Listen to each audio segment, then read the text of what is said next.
Welcome to More Than Miles, the podcast where we use storytelling and expert interviews to widen the lens on what it means to be a happy and healthy endurance athlete.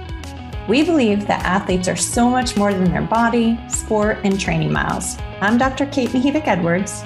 And I'm Dr. Kacy Seynders. We are endurance athletes, physical therapists, and huge coffee addicts. We spend most of our time treating, educating, and working with endurance athletes. Thank you so much for tuning in today. Now let's get to the show. Today's guest on More Than Miles is Kirk Larson. Kirk is a member of the 70-plus Masters team for the Atlanta Track Club, and he's been running for nearly 47 years. Kirk has had so many accomplishments that we cannot possibly list them all here, but here are some of the best of the best. Kirk has been part of 21 national championship teams with the Masters 60-plus and Masters 70-plus teams here in Atlanta. He has individually medaled at every distance from 1 mile to 15K at the USATF National Championships. And nearly every year, his age-graded times have improved. Guys, we have a treat for you today. This is such a good conversation between the three of us. We all work together quite frequently, so it's a lot of fun. It's a very light conversation.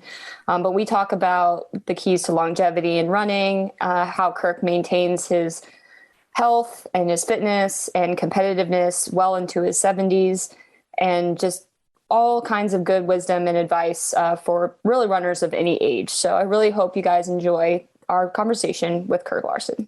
Kirk, thanks for joining us. How are you? It's great to be here. Nice being part of this. I've listened to a lot of the podcasts and sort of fun to be part of one now. Yeah, we're really excited to have you. You were on our list from the very beginning. I can't believe it has taken us this long to get you in an interview. I don't know what happened on our end, but you were definitely one of our number ones.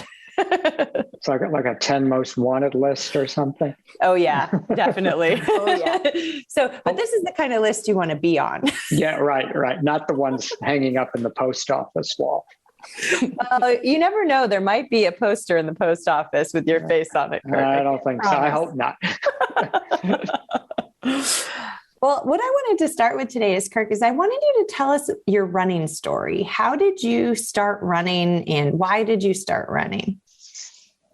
So that's an interesting question that I've been asked before, and I don't totally know the answer. So I was in graduate school up in Milwaukee. I was there from 73 to 75.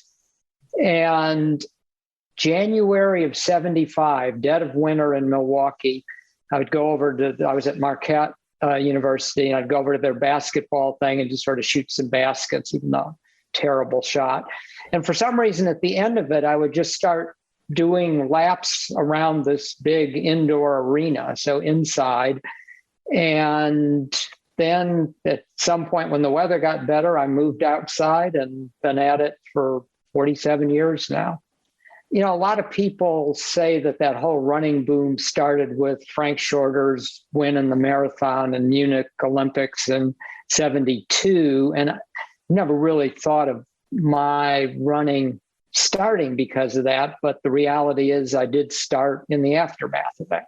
What is your favorite running memory then? So if you've been running for 47 years, which is a very long time, you have obviously have lots of different experiences and races and friendships, relationships you've built along the way. What are some of your favorite running memories or running moments?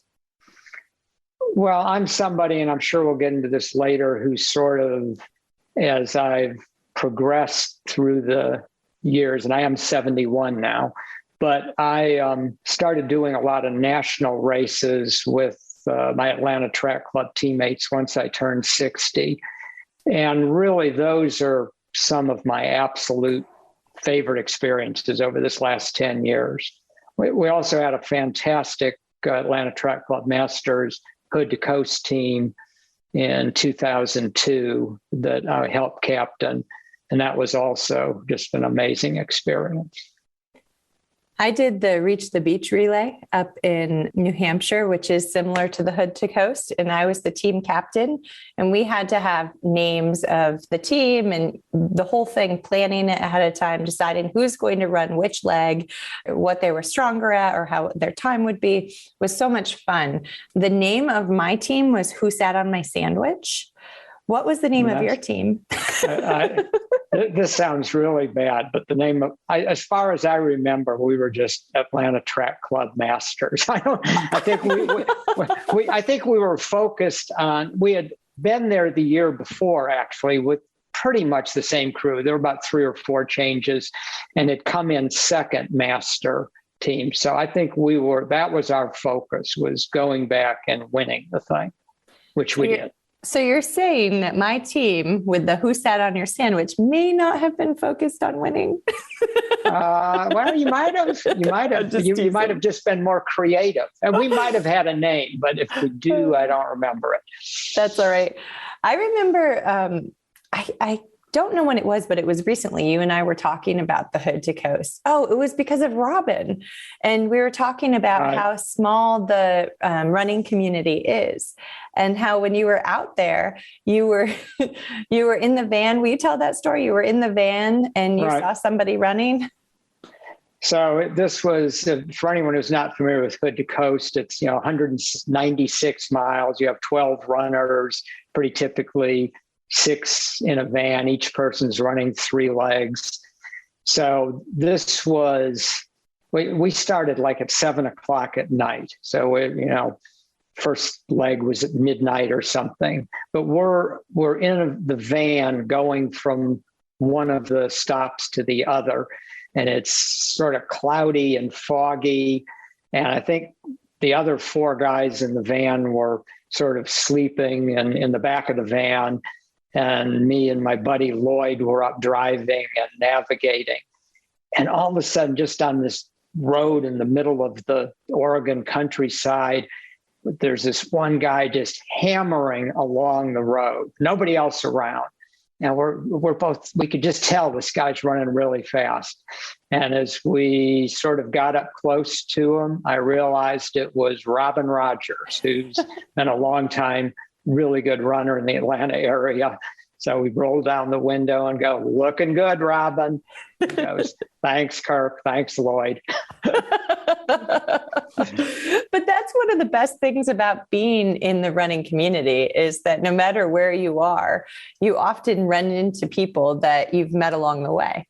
Absolutely. That's really fun. And sometimes just even wearing, you could be out in San Francisco or anywhere, and you have like an Atlanta Track Club singlet on or something, and people will stop and ask you about it, or they know somebody who it's so it's a great sort of global community. Yeah, I completely agree. So is that part of what keeps you motivated and exciting about running? Or what else keeps you excited and motivated? Well, obviously there's just the reality that I'm somebody who has always, even before running, stayed pretty active, just moving and doing stuff. I mean, obviously there's the whole health benefits and things like that. You can eat more because you're burning more calories, all that sort of stuff. More cookies. Really, the main thing is I just love the actual sensation of running. And that pretty much has stayed with me all these years. So that is part of what gets me out the door, is that I like doing it. And after this many years, it's what I do. Yeah. It becomes part of your DNA so easily. And I agree, that feeling of running is something that, there's nothing else like it. Yeah, it's a great feeling. It really is. And I often tell people who are, like, if they're just starting running or something, and sometimes they go, it's hard, or, I'm so tired afterwards and things like that. And what I often say is, well, the first thing I say is, well, running isn't for everybody. don't take what's happening when you're first running as this is the way it's going to be, because what I find is after I've run, I actually feel more energetic than before. And it's just a process. Once you get used to running, it just helps in that way. Yeah, I think really enjoying the act of running, I think, is the key for longevity, because it's independent of race times, of goals, of any other circumstance. If you just love to run, you're going to find a way to keep running. When I think about this, I think about to my cross country team, which of course you can imagine young Kacy taking things way too seriously. And I'm one of the only people that I know from my cross country team who still run and do marathons and all that stuff. So, the difference between just like being in it for the social aspect or for goals and things like that versus actually loving to run itself, I think is just such a powerhouse in terms of longevity. Yeah, I totally agree, Kacy. It's, and with me even, I just like, my wife and I do, before COVID, at least do a moderate amount of traveling. And, I love even doing workouts on my own, speed workouts, hill workouts. Some people go, I can't do a workout unless I've got a group to do it with. Me, I love doing them. In fact, in some ways, I like those more than just the regular runs. Not that I don't like those too. Yeah, Kirk, let's talk about your workouts. I know you like to do a lot of workouts these days by time versus distance. And I always love it when you explain why you like that versus the other. So can we talk about that for our listeners? Sure. So as I was navigating through my 50s, I would do track workouts the same way most people did if they're doing track workouts, which is, you do it for, a 400 meter or an 800 meter, 1200 meter, whatever you're doing, and you do it by the distance on the track. And as I was getting into my late 50s to early 60s, the problem is you have sort of a mindset of what you've been, doing these workouts in.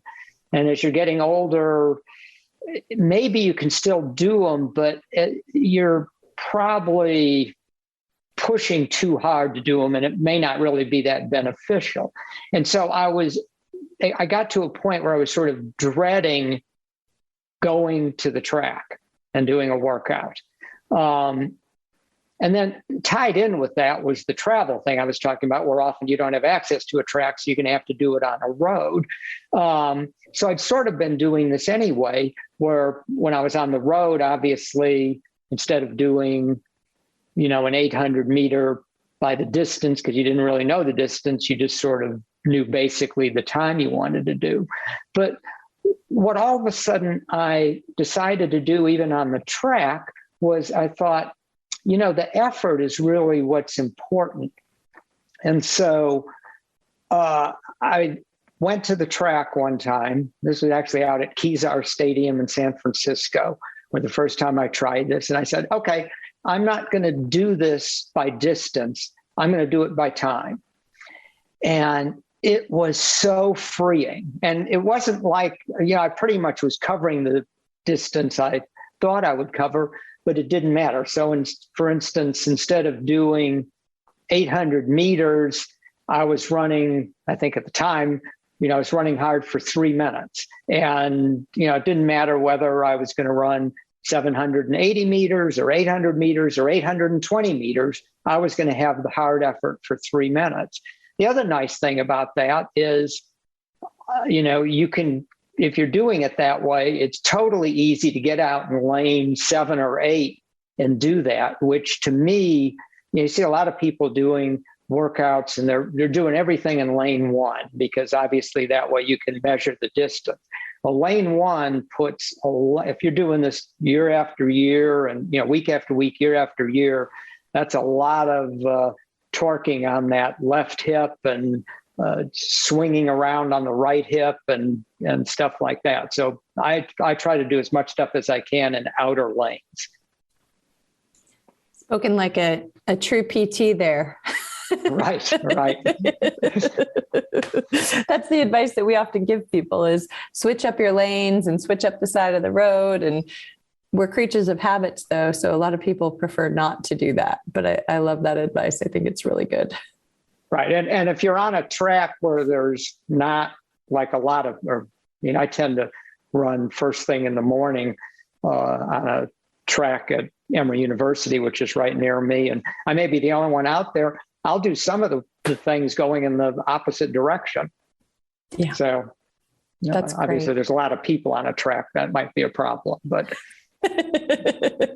they'll wonder who that guy is going in the opposite direction. Right. Come on, track etiquette. Right. So Kirk, you told us a little bit about how you do your speed training, but what does a typical week look like for you in terms of training? So and I guess I should say right up front, I'm somebody who I've been racing most of the 47 years I've been running, maybe not the first year or so, but pretty much after that. And I did a couple marathons back in my early running days. We're talking about 1979 and 1980. But to be honest with you, I didn't really like the training for long runs. They just, for some reason, didn't. So I'm I guess what you would call sort of a 5K to 15K specialist. Those are the sort of distances. So in my early days when I was, I'd run 6 days a week, and then I would typically take the day off before like my long run. But most of those 47 years, I've run 5 days a week. So a typical week for me, if I'm here, is I would take, let's say, if you want to start with the day off, I would take Monday off. Tuesday, do hill workout. Wednesday, just sort of a normal run. Thursday, I would take off. Then Friday, speed work. Saturday, sort of a shorter, easier run. And then Sunday, either a longer run or a medium run with some pace to it. So that'd be a typical week for me. So the hill work and the speed work are after the off days. And then what do you do besides running? Because I know that you have a whole routine, and it's one of the things I love about what you do as an athlete. But what are the other things that you do besides running to keep yourself fit and healthy? So I know a lot of people I know, if they're not running, they're cycling, or they're on a life cycle or a treadmill or a Stairmaster. I mean, and there's nothing wrong with cross training. So I'm not trying to diss cross training at all, but a lot of people seem sort of completely focused on cardio. And I figure that with 5 days of running over 47 years, I get, and just, walking around and doing stuff, I get enough cardio. So all that extra time I spend doing lots of flexibility and light strengthening work. And that includes things like active isolated stretching, which I've been doing since I was in my late 30s, which has been unbelievably helpful to me. Red cord has been totally great, which I learned from Kate. And we have this whole setup at our house even. And so I totally love that. So I work at keeping flexibility, strength to keep my body in good shape. And then one other thing, and I'm sure we'll get into that, is what I do in terms of PT, massage, and things like that to help stay that way. Kirk, how long is your pre-run routine? You probably don't want to know, Kacy. This is why I'm asking. So let's say, and this is actually lengthened, and some of it is, so let's say I'm going to run at 6:30 in the morning. I will probably get up like 4:45, something like that. And now I'm not stretching from 4:45 to 6:30. So some of it is, I want to eat a little something, and I may like, this morning I put on the World Championships on Peacock and, watched the amazing men's steeplechase and women's 1500 from last night. So I'm not completely focused on it, but I'd say 45 minutes to an hour I'm stretching. And that includes not just lower body, but, shoulder, neck. I'd say pretty much that much. And I actually, even though I often tell people I stretch more than anybody on planet Earth, which may be true, but to me, the stretching before the exercise is, I think, even more critical than afterwards, even though I think both are important. I do think both are important, but you're right. And that's kind of what your body's used to. And so how long would you say you've had a pretty big or long stretch routine? Has it been a lot of years, or is this something that's happened as you've gotten older? It's been since in my early 40s. It was pretty much after learning active isolated stretching from Aaron Mattis, who's pioneered the whole type of work that's it's a moderately involved stretching, but that really got me, not just like pushing against a wall to stretch my calf or something.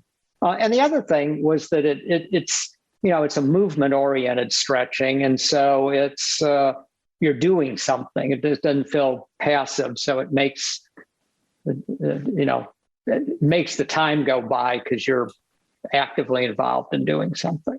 And there are some days where I sit there and think, oh man, I don't want to do this, but I still, or if it looks like there's a thunderstorm coming in, I may truncate it a little, but I would never just sort of, part of it is also because I run first thing. I mean, that's the thing I do in the morning. So I don't want to be rolling out of bed after sleeping for 8 hours and, throwing on my shoes and going out the door and running. So if it was later in the day and I'd been moving around all day, I might go out and just run without stretching or just do a real modified stretching. But, especially with running first thing in the morning, that just does not seem like a good plan to me.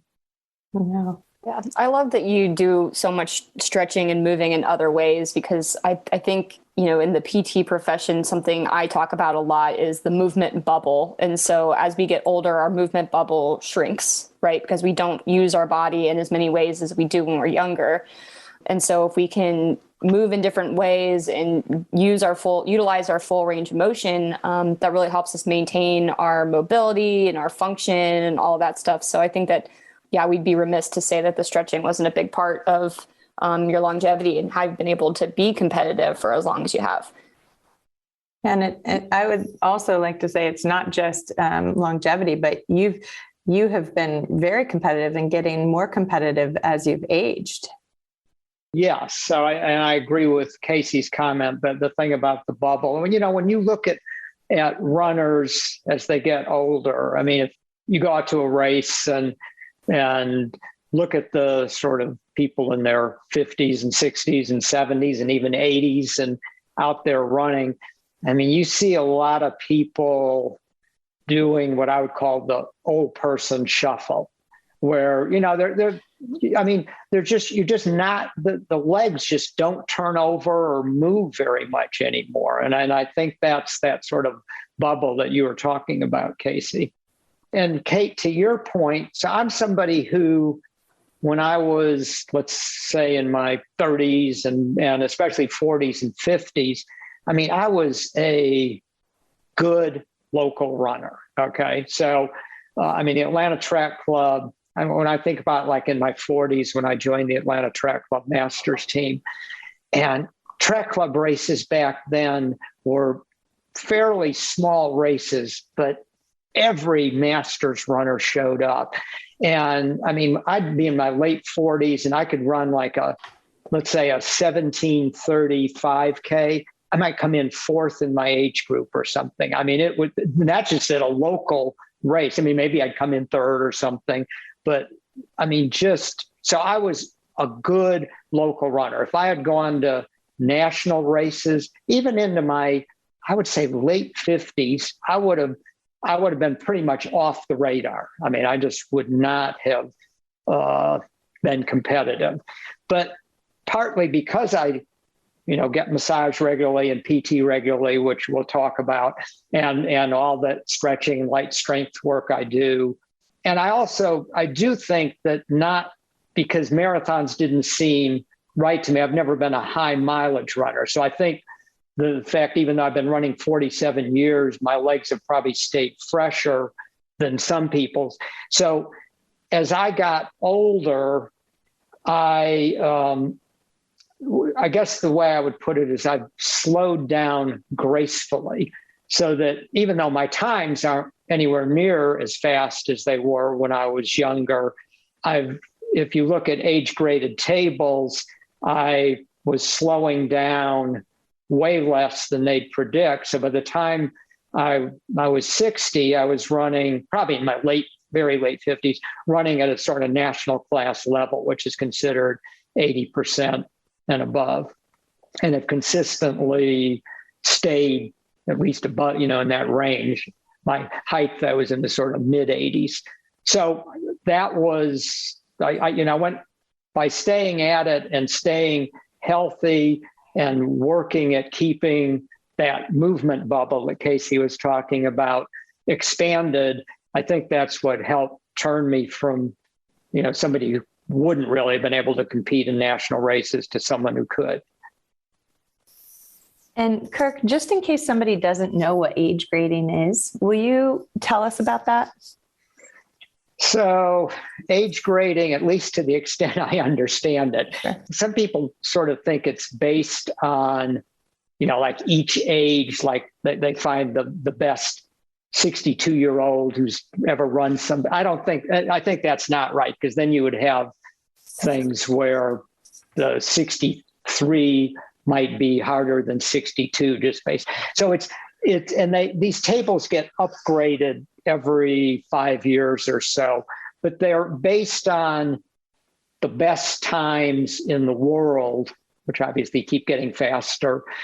And then I don't know how they do these mathematical calculations, but they calculate it out so that, it's based on essentially what people, like Kacy's age, young people, what they can run. And then, each year as it gets older, your time's expected to be a little slower. And particularly when you get up into your late 50s and then 60s and 70s.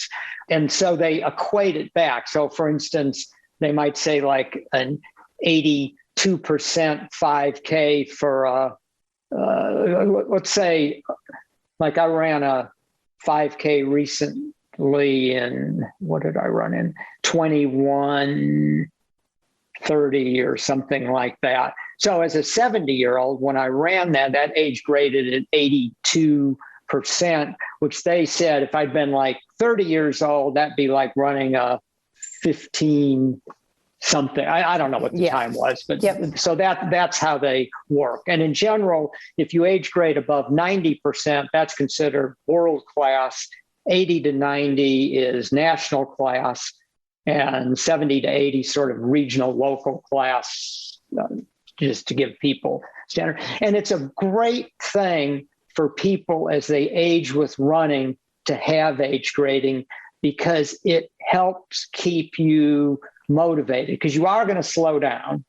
Yeah. But if you can slow down less than the tables show, show that you predict you would, it's a great motivating tool.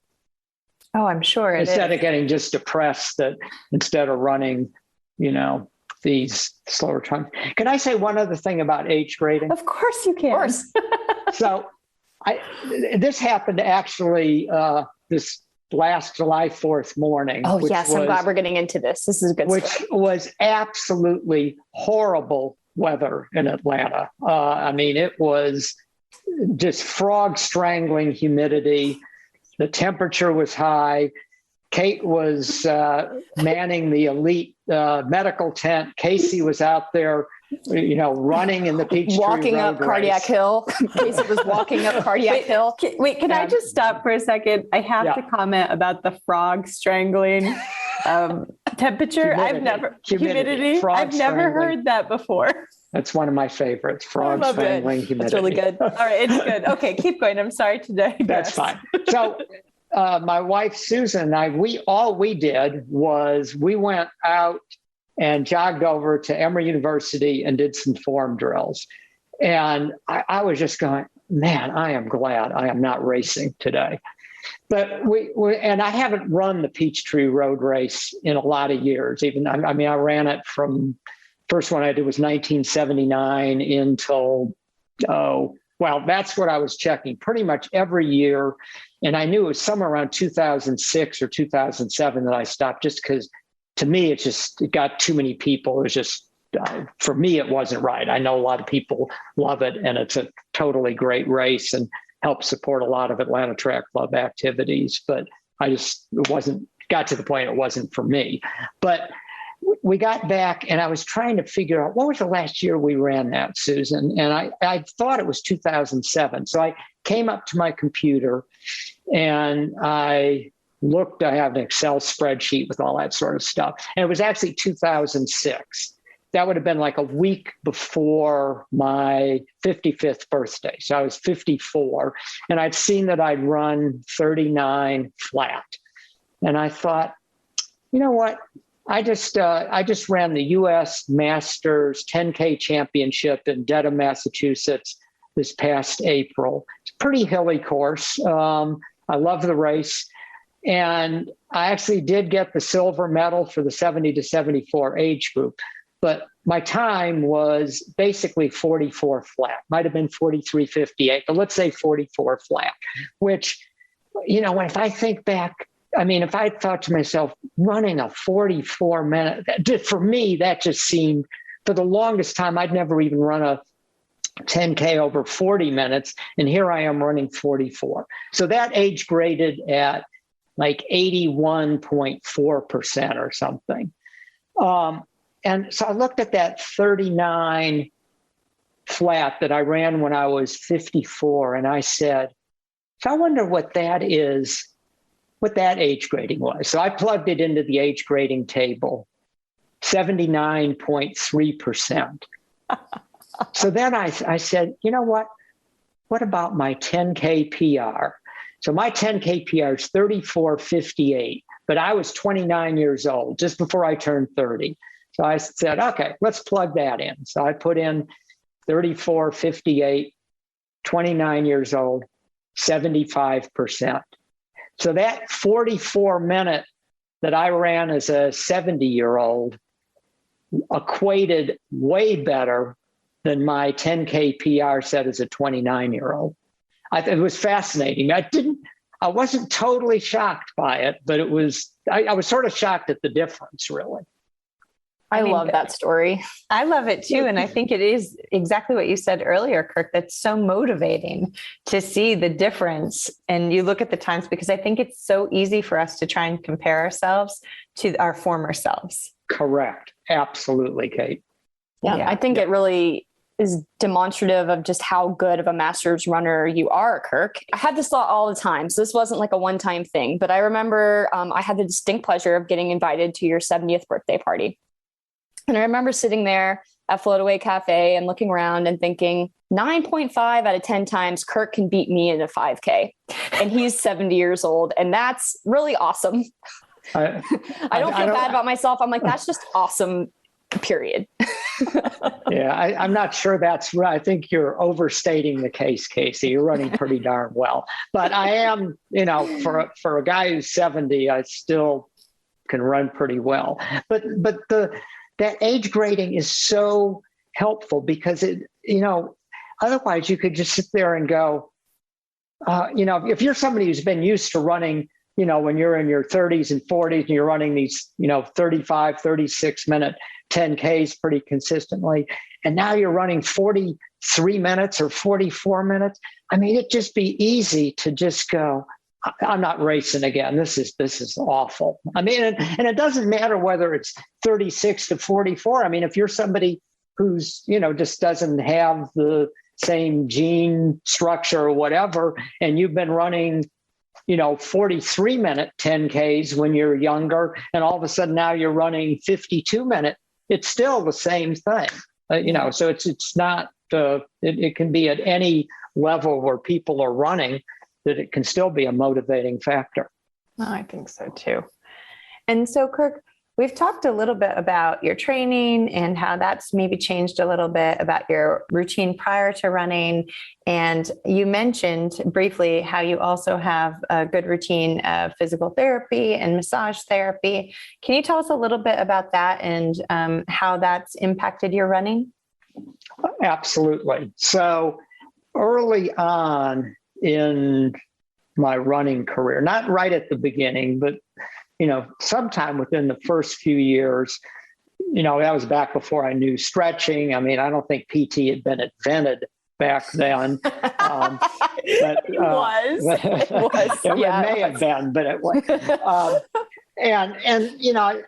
was. Even massage was, massage was out there, but you didn't really think about it.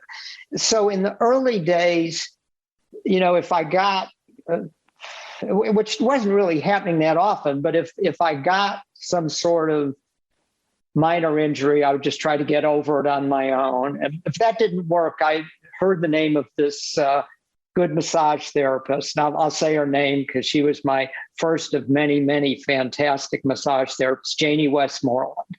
And, so I'd go see Janie. It was clearly helpful in getting over the thing in pretty short order. And it didn't take me long to realize that the idea that you should, you're training hard and you wait until you're injured and then you go and you're putting the therapist behind the 8 ball because I said, this stuff's clearly helpful. Why not do it as part of your regular maintenance program? So I started getting regular massage, and I'm talking, 40 some years ago. And I've been doing that ever since.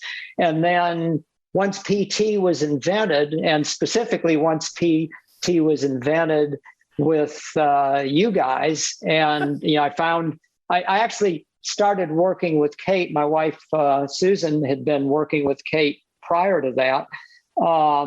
And I'd done some PT before that, but once I started working with Kate for a shoulder neck problem that I had based on a shower, I won't get into the shower curtain, but anyway, the shower rod coming down and me trying to put it up on my own. But anyway, I realized how helpful that could be too. And so, and then as you're getting older, you probably need a little more of that anyway. But I would, massage, PT, stretching, light strength work, all that stuff, it just helps it helps you perform better, but you're just going to feel better because you're, who wants to run when they're injured, or who wants to do anything when they're injured? So you're going to feel better. You're going to perform better. And just even apart from at your, what you're doing athletically, just, I get up in the morning and I'm 71 now. I don't get out of bed and I'm not like walking around all stiff until I've moved I get out of bed and, I'm just up and moving around and feel good and stuff like that. And all those things like massage, PT are just totally helpful with that. So why someone would wait until they're injured to then go try to do it, and then as soon as they get well, they stop it again. It doesn't make any sense to me. Well, I'm very grateful to have you yelling this from the rooftop or from the computer or car. Right. Yeah, we should record that and we'll use it for marketing. It is recorded. I know, but that's, Kate, come on now. That specific clip. And I want to call you something, but I can't because this is getting recorded. And I just want to say that I've been getting regular PT from I see Kate some and I see Kacy some, and they're both fantastic PTs. And I've seen PJ, who's one of their other therapists, and it's a fantastic PT group. And one thing I've learned over the years, massage in general, I haven't had many clunky massage therapists. I've had a bunch of different ones, and in general, they're pretty good. But I've had massage here or there that just wasn't that good. But all PT is not created equal. So, finding a great group like Precision Performance really makes a difference. Thanks, Kirk. I really appreciate that. Thanks, Kirk. Sure. Yeah. Makes me feel all warm and fuzzy. There you go. I feel it too. And they didn't even pay me to say that. No, I think I might bring you some chocolate chip cookies though. Ooh, okay. All right. I like that. Hopefully the Cookie Monster doesn't take them. Right. My wife calls me the Cookie Monster, so. I know. All right. So I just want to talk about a couple more things, but we're getting kind of close to that hour mark. So I don't want to keep you too long either. Okay. But some of the things I was wondering about, or recently I talked to Steve DeMoss from Big Peach Running Company, and we were talking about shoes and, how the technology changes every 6 months. And I know you and I have had several conversations about shoes, and especially when like the Vaporflies came out with the carbon. But what kind of technology things have you noticed over the years that have been like kind of come and gone because they were terrible, or what are some of the best things that have really happened as running has become more popular, in your opinion? Well, running shoes, back when I first started running, there wasn't a whole lot of diversity in running shoes. They were basically pretty thin, minimalist sort of shoes, the waffle trainer, the road runner, which things like that. And then over the years, obviously there was this whole huge, thing where you started having, all the major shoe companies designing shoes for people who overpronate and underpronate and neutral foot and this, that, and the other. And I think to some extent, a lot of shoes started getting almost a little too clunky, might be the way to put it. It wasn't like all models were. And I think some of these things were like going back with the carbon plated shoes, which some people would say, oh, it's a big, they think it's sort of like an aided thing, but they actually made the shoes in a way more lighter, minimalist. So I think it's good that there's a variety of shoes, because some people do need shoes with more support than others. But I also think that it's good that we've trended, back towards having some lighter, more minimalist shoes. Because, in general, I think that if somebody is staying flexible and, able to move pretty well, most people don't probably need big clunky running shoes. Clearly, in terms of apparel, technical.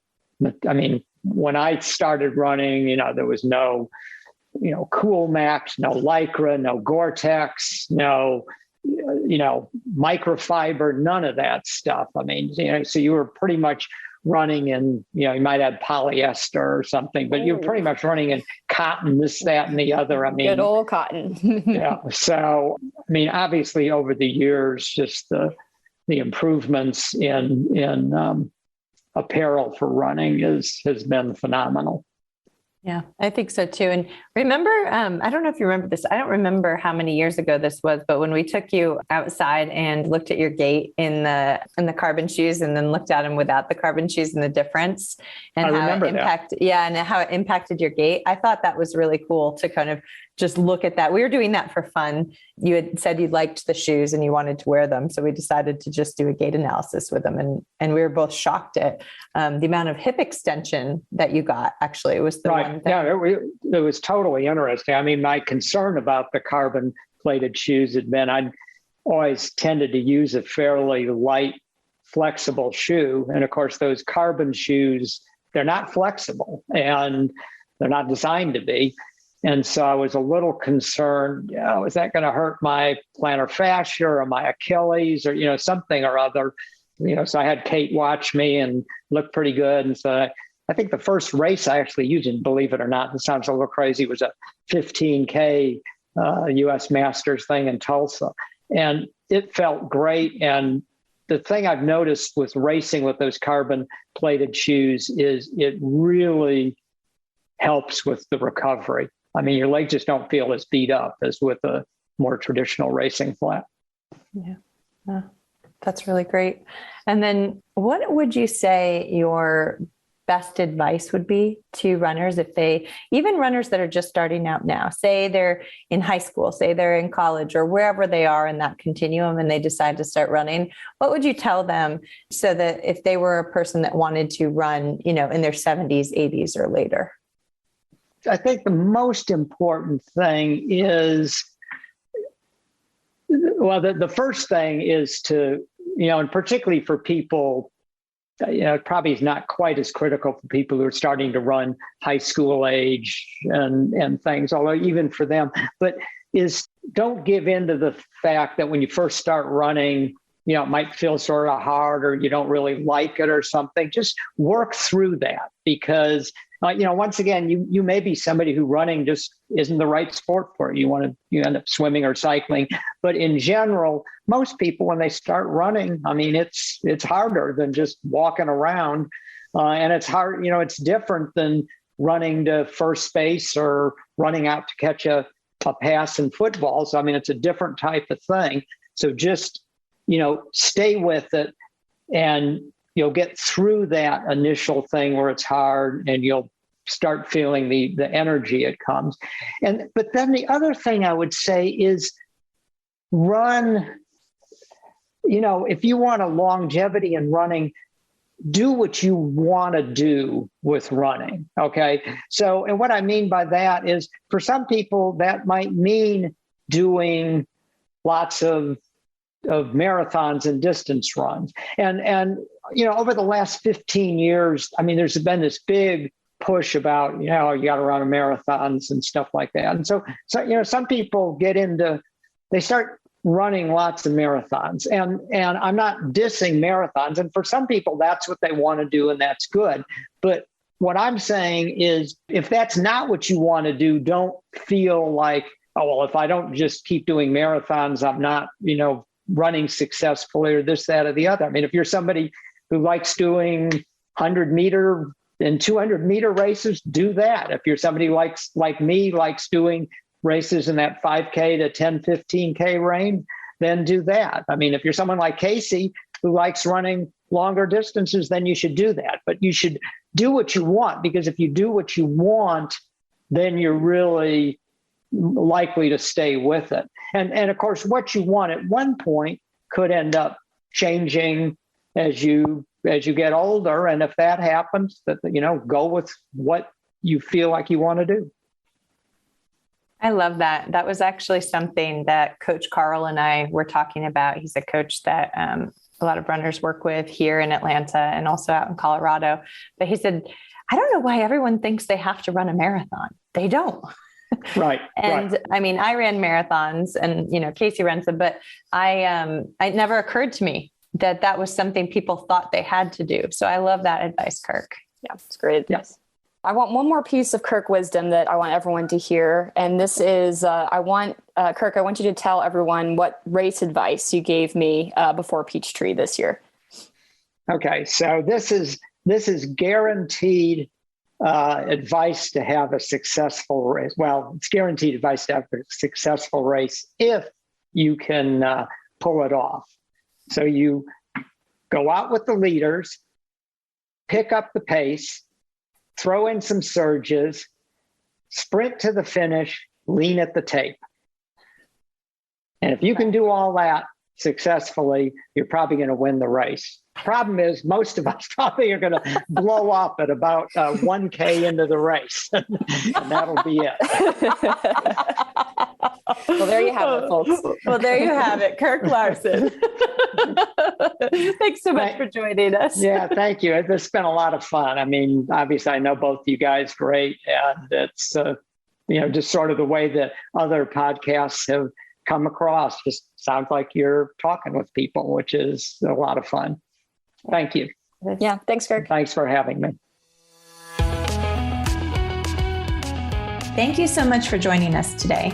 We hope that it resonated with you and that you learned something. If you enjoyed this podcast, please rate and leave us a review wherever you get your podcasts.